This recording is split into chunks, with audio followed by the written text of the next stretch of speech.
పేదలు దానికి తేడా లేకుండా ఓవైపు బీజేపీ పట్టావో మా మోడీ పెట్టాలని చెప్పి డీలర్ షాపులు పోయి మాట్లాడుతున్నారు. మాకు కూడా ప్రధానమంత్రి మోడీ గారంటే గౌరవం ఉంది, కానీ మీ గుజరాత్లో ఎందుకు సన్నబియ్యం ఇస్తలేవంటే, పక్కన మహారాష్ట్రలో ఎందుకు సన్నబియ్యం ఇస్తలేదు?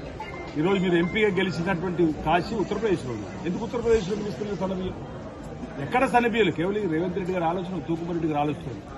ఈరోజు ఈ విధంగా అంటే ఖర్చు వేసుకోవడం, ఏ కార్యక్రమం చేసి బాధ అని చెప్పి ఇంకా ప్రజలు మీ మాటలు నమ్మరు. బీజేపీ బీఆర్ఎస్ 2 తెలంగాణ ఏ విధంగా వెనక్కి నెట్టివేసిందనేది నిధులు నీళ్లు నియామక వచ్చి ఉద్యోగాలు ఇవ్వని సందర్భం ఇదైతే ఈరోజు దేశంలోని ఏ రాష్ట్రంలో మొదటి సంవత్సరంలో 60,000 ఉద్యోగాలు ఇచ్చిన చరిత్ర లేదు.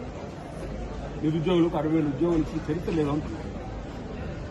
ఈరోజు ఈ ప్రభుత్వం పేదల ప్రభుత్వం, ఇందిరమ్మ ప్రభుత్వం, ప్రజలను అభివృద్ధిలో తీసుకుపోయేటువంటి ప్రభుత్వం.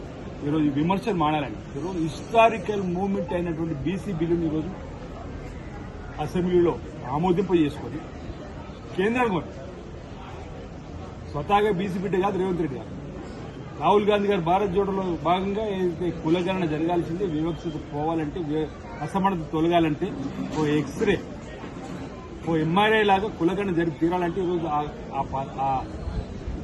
మా రాహుల్ గాంధీ గారు ఆదేశాన్ని అందుకోండి. రేవంత్ రెడ్డి గారు స్వతహా బీసీ బిడ్డ కాకుండా కులగణన జరిపితే పొన్నం ప్రభాకర్ గారు అసెంబ్లీలో బీసీ బిల్లును ప్రవేశపెట్టింది. నేను ఒక బీసీ బిడ్డగా ఆ బీసీ బిల్లు బలపరిచింది. ఇది నా జీవితంలో మరుపురాని ఘటన నుంచి పాల్గొనేది. అలాంటి బీసీ బిల్లు ఈరోజు మేము ఆమోదం రాజకీయమే కాదు, ఉద్యోగ విద్యలో కూడా ఇవ్వాలని చెప్పి ఒక నిర్ణయం తీసుకున్నాం. అరే బిల్లు పెండింగ్ లో ఉంటుంది ఏడా ఢిల్లీలో అసెంబ్లీ పార్లమెంట్ నడుస్తుంది, ఆ షెడ్యూల్ 9లో రాజ్యసభ చేర్పాలని చెప్పి అంటున్నాం. ఈరోజు మా కేబినెట్ రేవంత్ రెడ్డి గారు ముఖ్యమంత్రి సహా మీ అందరం 3 రోజులు అక్కడ కూర్చొని 5-6 మేము ఉద్యమాలు చేస్తా ఉంటే కవిత నిన్నాక మొన్న ఏమంటుంది, నేను 4-5-6 72 గంటలు దీక్ష చేస్తాను. నీకే సంబంధం తల్లి అంటూ. నిజంగా నీకు మా బీసీ అంత ప్రేమే ఉంటే మీ తండ్రి కేసీఆర్ గారు ప్రతిపక్ష నేత తీసుకొచ్చి ఢిల్లీ అరే మా చిత్తశుద్ధి నిరూపించుకున్నాం. మీ సమయంలో బిల్లు ప్రవేశపెట్టినాం, పాస్ చేయించినాం, పంపినాం కేంద్ర ప్రభుత్వం దగ్గర. 2018 షెడ్యూల్ 2018 పంచాయతీరాజ్ చట్టాన్ని మార్చి ఆర్డినెన్స్ తీసుకుని వచ్చినాం. గవర్నర్ గారి దగ్గర పెళ్లి కూడా వారు కూడా ఢిల్లీకి పంపినట్టు. ఈ 2 అక్కడ ఉన్నప్పుడు అక్కడ కొట్టాలి కానీ ఇక్కడ హైదరాబాద్ లేని రాజకీయం అంటే డైవర్షన్ పాలిటిక్స్, డ్రామాలు స్వరూపం.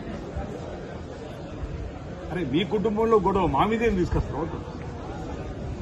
ఈరోజు ఆ రోజు అధికారం ఉన్నప్పుడు 4 పరిమితమైన పార్టీ అధికారం పోయి ప్రతిపక్షం వచ్చినాక వరంగల్ సభలు చూసారు, ఇద్దరే మాట్లాడారు.